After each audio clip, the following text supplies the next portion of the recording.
Hello दोस्तों, welcome back to my new video. सबसे पहले तो आप सभी को विजयदशमी की हार्दिक शुभकामनाएं। तो आज मैं हाल फिलहाल में ही रिलीज हुई अमेरिकन हॉरर मूवी VHS 94 को एक्सप्लेन करूंगी, जिसकी IMDb रेटिंग है 5.5 आउट ऑफ 10 और ये मूवी बेस्ड है एक क्रूर पुलिस स्वाट टीम के ऊपर, जो अपने एक ऑपरेशन के दौरान एक सिनिस्टर कल्ट और कुछ VHS टेप से टकराती है, जो कि काफी भयानक और इंटरेस्टिंग बनाती है इस मूवी को। तो अब बिना किसी देरी के चलते हैं सीधा कहानी की तरफ।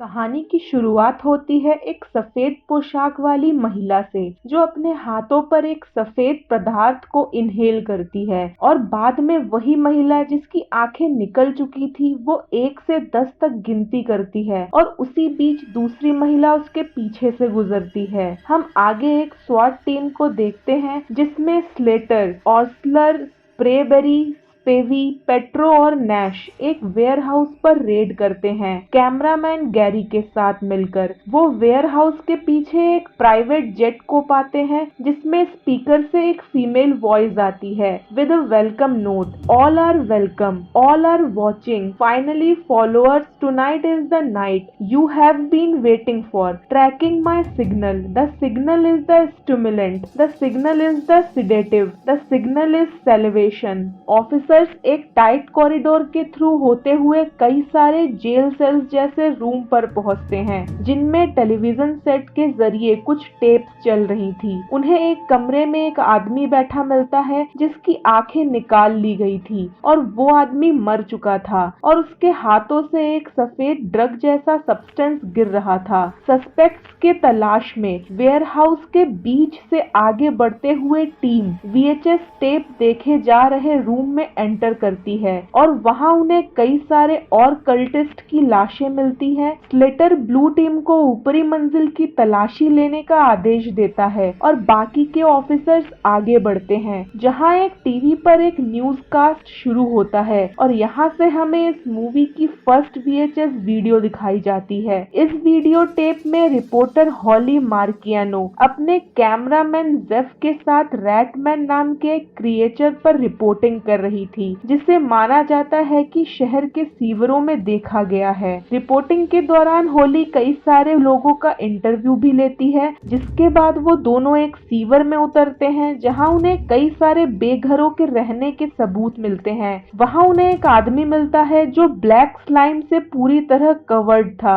होली उस आदमी का इंटरव्यू लेने की कोशिश करती है, पर वो आदमी सिर्फ रैटमैन के नाम को बड़बड़ाता है, जिसके बाद उसके मुंह से ब्लैक लिक्विड बाहर आने लगता है। ये देख दोनों वहां से भागने की कोशिश करते हैं, पर उन्हें दूसरे सीवर रेसिडेंट्स द्वारा कैप्चर कर लिया जाता है, और उन लोगों द्वारा उन्हें सीवर के गहराई तक ले जाया जाता है। उन सब का लीडर, जिसका होली ने पहले भी इंटरव्यू लिया था, वो अनाउंस करता है जल्द ही एक नया ऑर्डर स्टार्ट होगा। इसके बाद हम एक अजीब से क्रिएचर को एक होल से बाहर आते देखते हैं, जो आधा इंसान और आधा चूहा था। वो क्रिएचर ब्लैक लिक्विड वॉमिट करता है, जिसे वो लीडर जेफ के फेस पर डाल देता है, और हम जेफ के फेस को जलते हुए देख पाते हैं। इसके बाद होली को रैटमैन के पास लाया जाता है, और रैटमैन होली के लिए कुछ अप्रूवल देता है, और होली के चीख के साथ ये सीन शिफ्ट होती है एक न्यूज पर। एक न्यूज एंकर बताता है कि होली को एक सीवर से बचा के निकाला गया था, और अब वो काम पर वापस आ गई है, हालांकि जेफ अभी भी लापता है। नेक्स्ट होली अपना न्यूज रिपोर्ट प्रेजेंट करती है और रैटमैन पर बिलीव करने को कहती है, जिससे उसका को एंकर कंफ्यूज हो जाता है, पर होली उस एंकर के फेस पर वही ब्लैक लिक्विड वॉमिट करके उसे मरने के लिए छोड़ के अपने न्यूज को ये कहते हुए खत्म करती है कि रैटमैन पर बिलीव करे। और फर्स्ट VHS टेप यही खत्म होते ही हम स्वाट टीम को बिल्डिंग के और अंदर जाते देखते हैं, जहां वो एक चर्च जैसे दिखने वाले रूम तक पहुंचते हैं, पर उस रूम में एक बहुत बड़ा स्क्रीन स्क्रीन लगा हुआ था जिसके सामने कई सारे मैनिक्विन्स बैठे हुए थे और उस बड़े स्क्रीन पर सेकेंड टेप स्टार्ट होती है एक फ्यूनरल होम से। नेक्स्ट टेप में हम एक फ्यूनरल होम में एक हेली नाम के लड़की को देखते हैं जिसे एंड्रयू एडवर्ड नाम के आदमी के फ्यूनरल को होस्ट करने के लिए असाइन किया गया था। उसका बॉस रोनाल्ड और दूसरा असिस्टेंट टिम उसे उस रात उस बिल्डिंग में अकेला छोड़कर चले जाते हैं, ये कह के कि अगर उसे हेल्प चाहिए तो वो उन्हें कॉल कर सकती है। कुछ देर बाद बाहर एक तेज आंधी चलती है और हेली को उस ताबूत से अजीब आवाजें सुनाई देती है। हेली डर के टिम को कॉल करके बताती है कि उसे लगता है कि एंड्रयू अभी भी जिंदा है, पर टिम उसे ये कह के शांत करता है कि बॉडी के गैस रिलीज करने के वजह से ताबूत से आवाज आ रही होगी। कुछ देर बाद एक आदमी एंड्रयू के फ्यूनरल को विजिट करता है और दूसरी भाषा में कुछ बोलता है और अचानक से वहां से निकल जाता है। उस रात काफी तेज आंधी के चलने के वजह से बिल्डिंग में लाइट आ जा रही थी और विजिटर्स के फ्यूनरल में ना आने के वजह से परेशान हेली अपने दोस्त शेरन को फोन करके एंड्रयू के बारे में पता लगाने को कहती है। शेरन हेली को बताती है कि एंड्रयू ने डेविल का नाम पुकारते हुए चर्च के रूफ से कूद के जान दी थी और इतना जानते ही बिल्डिंग की लाइट्स कट हो जाती है और हेली डिस्कवर करती है उसी विजिटर ने उसे उस बिल्डिंग में कैद कर दिया है मेन डोर को लॉक करके। जब वो वापस रूम में लौटती है तो देखती है कि कैबिनेट टूट चुका है और खुला हुआ है।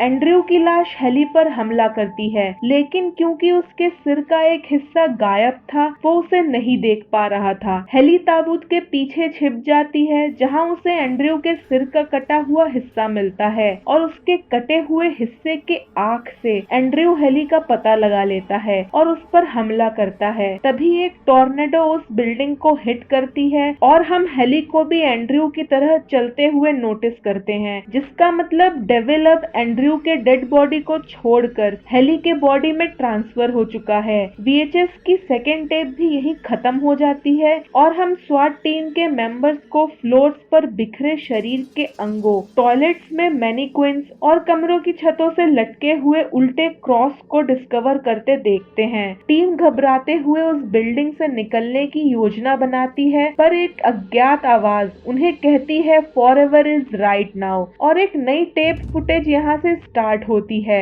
हम नेक्स्ट वीडियो टेप में एक लैब में एक आदमी को जगते हुए देखते हैं जिसके बॉडी को मैकेनिकल स्पाइडर लेग्स में बदल दिया गया था। वो जल्द ही बैलेंस ना बना पाने के वजह से गिर जाता है और आग पकड़ लेता है जिसे डॉक्टर जेम्स सुहेंद्र बुझाते हैं जो एक स्किल्ड साइंटिस्ट है और मैकेनिकल ह्यूमन हाइब्रिड बनाने के डिजायर के चलते कई लोगों को किडनैप कर चुके हैं। हम डॉक्टर को अपने अगले प्रोजेक्ट पर काम करते देखते हैं और इस बार वो अपना एक्सपेरिमेंट एक फीमेल सब्जेक्ट 99 और एक मेल सब्जेक्ट 98 पर करते हैं। वो सब्जेक्ट 98 को एक ब्लेड आर्म प्रोवाइड करते हैं और सब्जेक्ट 99 को एक फंक्शनिंग साइबॉर्ग में कन्वर्ट करते हैं जो बातों को रिस्पॉन्ड करती है। और इस बार डॉक्टर का प्रोजेक्ट सक्सेसफुल था और डॉक्टर इससे काफी खुश थे, पर एक न्यूज रिपोर्ट में सब्जेक्ट 99 अपने गुमशुदा हुए फोटो को देखकर खुद को पहचान जाती है। डॉक्टर 99 की यादों को मिटाने का प्रयास करता है पर 99 डॉक्टर पर हमला कर देती है इससे पहले कि वो उसकी यादों को मिटा पाते। डॉक्टर एक मेटल ट्रे से 99 को बार बार हिट करते हैं जिससे उसकी बैटरी लाइफ कम हो जाती है। तभी पुलिस डॉक्टर के लैब तक पहुंच जाती है और डॉक्टर को गोलियों से भून दिया जाता है। पुलिस टीम के साथ एक जोनो नाम का कैमरामैन भी था जो 99 को वहां डिस्कवर करता है।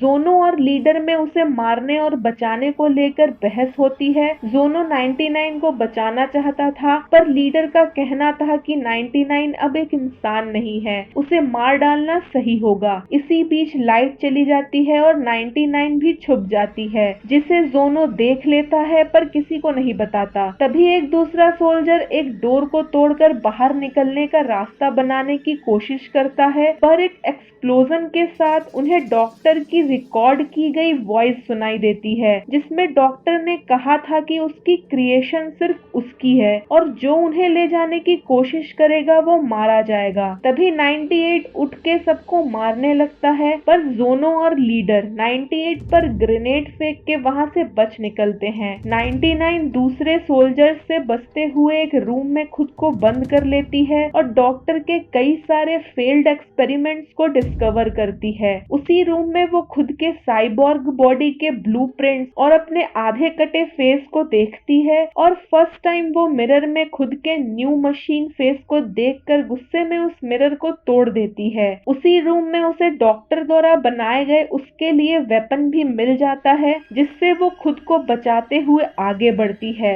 जहां उसे रास्ते में जोनो मिलता है जो उसकी हेल्प करना चाहता था, पर लीडर आके 99 को मारने लगता है, पर जोनो अपने ही लीडर को शूट करके मार देता है। तभी 98 आके जोनो को मार देता है। उसी बीच 99 अपने लास्ट बचे स्ट्रेंथ से 98 के ब्रेन को निकाल के उसे मार देती है। और क्योंकि हम अभी तक 99 के कैमरे से ही सारी वीडियो देख रहे थे, उसके बैटरी लो होते ही टेप कट हो जाता है और हम एक सिक्योरिटी कैमरे में 99 को उस बिल्डिंग से निकलते देखते हैं। कहानी फिर से वेयर हाउस में शिफ्ट होती है, जहां नैश और पेट्रो ने स्पाइवी को किडनैप कर लिया था और बाकी की टीम उन्हें ढूंढ रही थी। तभी नैश कहती है फॉरएवर स्टार्ट्स नाउ और स्लेटर एक टीवी स्क्रीन के सामने अपने मिसिंग टीममेट्स को अपने रेडियो पर कांटेक्ट करने की कोशिश करता है, पर पेट्रो उसे कहती है कि उसे अपना सिर बचा के रखना चाहिए। तभी स्लेटर गिर जाता है और एक स्क्रीन के सामने ट्रांस स्टेट में चला जाता है और यहाँ स्टार्ट होता है वीडियो 4। इस वीडियो में हम एक रिलीजियस ग्रुप को देखते हैं जो गवर्नमेंट बिल्डिंग पर हमला करके अमेरिका पर कब्जा करना चाहते थे। ये डेट्रॉइट ग्रुप डेजर्ट में बने एक वेल सिक्योर्ड कंपाउंड में रहते थे। उस कंपाउंड में एक रूम सिक्योरिटी कैमरे के लिए था और एक हैवी प्रोटेक्टेड स्मॉल रूम था जो वुडन क्रॉस से कवर्ड था। इस रूम में एक आदमी को जंजीरों से बांध के रखा गया था। हम उस रूम में 3 लोगों को जाते देखते हैं, जिसमें बॉब जो एक कैमरामैन था, ग्रेग जो ग्रुप का लीडर था और चक एक ग्रुप मेंबर था। वो आदमी उन तीनों से अपनी लाइफ की भीख मांगता है, पर ग्रेग उसे शूट करके मार डालता है और कहता है कि वो सब मिलके ईविल को अमेरिका से निकाल फेंकेंगे। हमें आगे पता चलता है कि ये ग्रुप उस आदमी को रोज मार के उसका ब्लड निकालती थी, जो कि सनलाइट के कांटेक्ट में आते ही एक्सप्लोजिव का काम करता था और वो बॉम्ब के जगह पर इसे ही यूज करने वाले थे। एक्चुअली वो आदमी एक वैम्पायर था जो हर रोज मरने के बाद भी जिंदा हो जाता था। वो ग्रुप उस ब्लड एक्सप्लोजिव का टेस्ट करने के लिए वैम्पायर के ब्लड को एक रैबिट में इंजेक्ट करते हैं और वो रैबिट सनलाइट के कांटेक्ट में आते ही ब्लास्ट हो जाता है और इस टेस्ट में कामयाब होने की खुशी में उस रात सब सेलिब्रेट करते हैं और नशे की हालत में बॉब उस कंपाउंड में एंटर होता है जहां स्टीव सिक्योरिटी कैमरे पर नजर रखा हुआ था। दोनों नशे में उस वैम्पायर के बॉडी से छेड़छाड़ करते हैं और स्टीव के उस वैम्पायर को किस करने की कोशिश में वैम्पायर का ब्लड उस पर लग जाता है। नेक्स्ट मॉर्निंग इमरजेंसी बेल के बजने से ग्रेग चक को फटकार लगाता है क्योंकि उसकी ड्यूटी थी कंपाउंड की सुरक्षा की। चक को टेरी की बॉडी एक ट्रक के पीछे मिलती है। उसकी गर्दन बुरी तरह झुलस चुकी थी। अचानक कंपाउंड के अंदर से आवाजें आती है और ग्रुप को एहसास होता है कि स्टीव मिसिंग है। ग्रेग स्टीव को आवाज लगाता है, पर कंपाउंड से एक कटा हुआ सिर बाहर कोई फेंकता है और अंदर से उस वैम्पायर की आवाज सुनकर एक मेंबर मशीन गन से अंधाधुंध गोलियां चलाता है, जिससे ग्रुप के दूसरे मेंबर्स मारे जाते हैं। ग्रेग के रोकने पर भी जब वो आदमी नहीं रुकता, तब ग्रेग उसे भी मार डालता है। तभी खून से लथपथ स्टीव बाहर आता है। ग्रुप के मेंबर्स उसे बाहर आने से रोकते हैं क्योंकि वो वैम्पायर के ब्लड से भीगा हुआ था, पर स्टीव बात को समझ नहीं पाता और सनलाइट में आते ही वो भी ब्लास्ट हो जाता है। ग्रुप के बचे हुए members Greg, Chuck, Tom and Bob vampire को मारने के लिए कंपाउंड के अंदर जाते हैं और डिस्कवर करते हैं वैम्पायर एटीक में छिपा हुआ है। वैम्पायर एक एक करके सबको मार डालता है और लास्ट में ग्रेग को हम मरने से पहले बोलते देखते हैं, क्राइस्ट इज किंग। जिसके बाद वो वैम्पायर उसे उसी केज में ले जाता है और एटीक के विंडो को ओपन कर देता है और सनलाइट में आते ही वैम्पायर ब्लास्ट हो जाता है, जिसमें ग्रेग के साथ साथ कंपाउंड भी डिस्ट्रॉय हो जाता है और ये वीडियो टेप भी यहीं खत्म हो जाता है। कहानी फिर से वेयर हाउस में शिफ्ट होती है, जहां स्वाट टीम के सारे लोग अब मर चुके थे और उनकी आंखें निकाल ली गई थी। पेट्रो और नैश ने स्लेटर को एक कुर्सी में बांध रखा था, जहां वो दोनों स्लेटर पर इल्जाम लगाती है कि वो लास्ट वीडियो में दिखाया गया ट्रेटर है। दोनों स्लेटर को एक्सप्लेन करती हैं कि वो पशु क्रूरता, नरभक्षण और हिंसा से चौंकाने वाले कृत्यों को दर्शाने वाले वीडियो टेप्स बनाती और डिस्ट्रीब्यूट करती हैं और इस वीडियो के लिए स्लेटर उनकी लास्ट किल है। पेट्रो वीडियो के लिए स्लेटर को बुरी तरह पीट पीट कर मार डालती है और दोनों को लगता है कि ये उनका अब तक का सबसे अच्छा टेप है और ये मूवी पेट्रो और नैश के ये सोचते हुए खत्म हो जाती है कि वो अपने इस वीडियो टेप को क्या नाम देंगी। इस मूवी का कॉन्सेप्ट भी इसके पिछले 3 मूवीज के जैसा ही है। इस मूवी के सेगमेंट्स एक सीरीज ऑफ कैसेट्स के द्वारा प्रेजेंट किए जाते हैं, जिन्हें स्वाट टीम मेंबर्स एक अबैंडन्ड वेयर हाउस में रेड करते हुए पाते हैं, जहां उन्हें एक रिचुअलिस्टिक कल्ट मास सुसाइड देखने को मिलता है और लास्ट में वो सब भी कल्ट मेंबर्स की तरह ही मारे जाते हैं। रही बात पेट्रो और नैश की, तो वो दोनों ऐसी वीडियोस बनाती और बेचती थी जिसमें ऐसे क्रूर